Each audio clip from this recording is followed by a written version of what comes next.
அல்ஹம்துலில்லாஹ். அஸ்ஸலாமு அலைக்கும் வரஹ்மத்துல்லாஹி வபரகாத்துஹு. தற்பொழுது நாங்கள் மக்காவிலே ஜம்இய்யத் லுயூஃப் மக்கா என்கிற நிறுவனத்தில் நின்று கொண்டிருக்கிறோம். அல்ஹம்துலில்லாஹ், ஒரு ஆச்சரியமான பணிகளை இந்த நிறுவனம் செய்து கொண்டிருக்கிறார்கள்.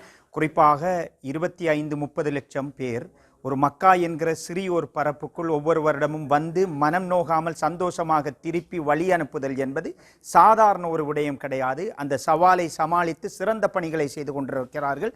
ஆச்சரியப்படுகிற விதத்தில் இருக்கிறது. குறிப்பாக இந்த நிறுவனத்தில் நடக்கின்ற பணிகளில் எந்த அளவுக்கென்றால், ஹஜ்ஜிக்கு வருகின்றவர்களை ஏற்றிச் செல்கின்ற சாரதிகள் அவர்களுக்கு பிரத்யேகமாக நீண்ட நாட்கள் பயிற்சி கொடுக்கிறார்கள். மக்காவின் சிறப்பு, ஹஜ்ஜிக்கு வருபவர்களின் சிறப்பு, அவர்களை எப்படி கையாள வேண்டும், மனம் நோகாமல் அவர்களோடு நடந்து கொள்ளுதல் என்பது ஒரு ஐபாதத் என்கிற அறிவுகளை ஊட்டுகின்றார்கள்.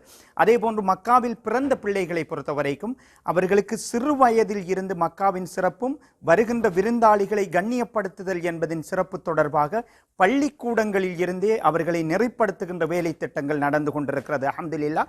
குறிப்பாக இங்கு பேசுகின்ற நேரத்தில் மக்காவாசிகள் சொன்னார்கள், மக்காவாசிகளுக்கு ஒரே ஒரு பெருநாள் தான், இரு பெருநாள் கிடையாது.